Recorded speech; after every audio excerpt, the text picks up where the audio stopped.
अभी देखिए चुनावी नतीजे अभी पूरे आए नहीं हैं, पर जिस तरीके से जा रहा है उससे स्पष्ट हो रहा है कि इतनी एंटी इनकम्बेंसी के बावजूद भी भारतीय जनता पार्टी अगर सरकार बना रही है तो मैं सबसे पहले भारतीय जनता पार्टी को बधाई देना चाहूँगी कि उन्होंने ये कैंपेन अच्छे से लड़ा, जनता का विश्वास जीता हरियाणा में, डिस्पाइट एंगर वोट भी उन्हीं को गए, यानी विश्वास बनाए रखा कि बीजेपी में विश्वास बनाए रखा है।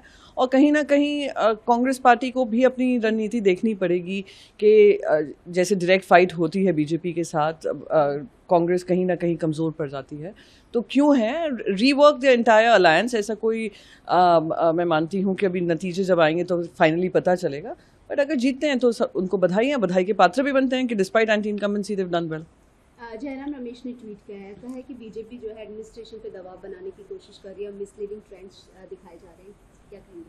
तो अगर इस तरीके का आई एम श्योर उनको कोई रिपोर्ट मिल रही होगी, और क्योंकि स्लो काउंटिंग भी बहुत चल रही है, जो नतीजे भी आ रहे हैं दे आर चेंजिंग और काफ़ी स्विंग्स भी हो रही है, तो इसलिए मैं इसको फाइनल आउटकम नहीं देख रही हूँ, रिजल्ट आते आते पता चलेगा। पर अगर इस तरीके का दबाव बन रहा है तो कहीं ना कहीं जो पूरा इलेक्शन कमीशन मशीनरी है, जिनको एक इंडिपेंडेंट चुनाव, फियरलेस जो चुनाव होते हैं, फियर फ्री हो और आई वुड से फेयर हो, ये होना ज़रूरी है। तो I think it's worth looking at कि अगर हो रहा है, दबाव पड़ रहा है, तो कौन दबाव डाल रहा है, क्यों इस तरीके की मिसलीडिंग ट्रेंड्स दिखाए जा रहे हैं।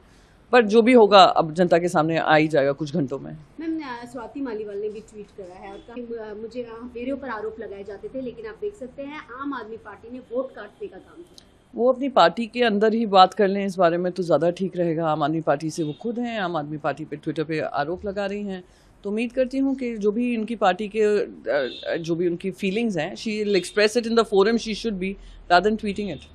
मैम, एक और सवाल, महाराष्ट्र में चुनाव हो रहे हैं, ऐसे में इसका महाराष्ट्र चुनाव पर कितना असर है? देखिए, महाराष्ट्र चुनाव जो हो रहे हैं वो उसके उन मुद्दों पे हो रहे हैं जो हरियाणा से बहुत अलग हैं।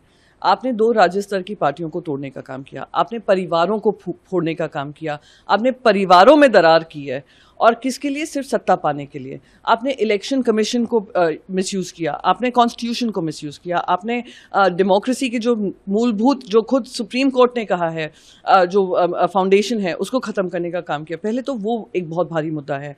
दूसरा मुद्दा ये है महाराष्ट्र में कि जो इंडस्ट्रीज़ महाराष्ट्र की हैं, और महाराष्ट्र देख रहा है, वो महाराष्ट्र से उठाकर दूसरे राज्यों में ले जा रही हैं। केंद्र से जो समर्थन मिलना चाहिए वो नहीं मिल रहा है। प्रधानमंत्री बार बार आकर वही प्रोजेक्ट्स इनॉग्रेट कर रहे हैं जिसका 6 महीने पहले कर चुके हैं। फिर छत्रपति शिवाजी महाराज की जिस तरीके से स्टैच्यू गिरी, जिस तरीके से बेरोजगारी बढ़ी है, महंगाई बढ़ी है, ये सारे मुद्दे महाराष्ट्र में लागू होंगे, और Maharashtra will vote on the base of emotions. And क्या ये महाराष्ट्र की संस्कृति के अनुसार काम हुआ है या कि उसके विपरीत हुआ है, ये लड़ाई वो होगी। तो हम अभी भी कॉन्फिडेंट हैं, ओवर कॉन्फिडेंट नहीं हैं।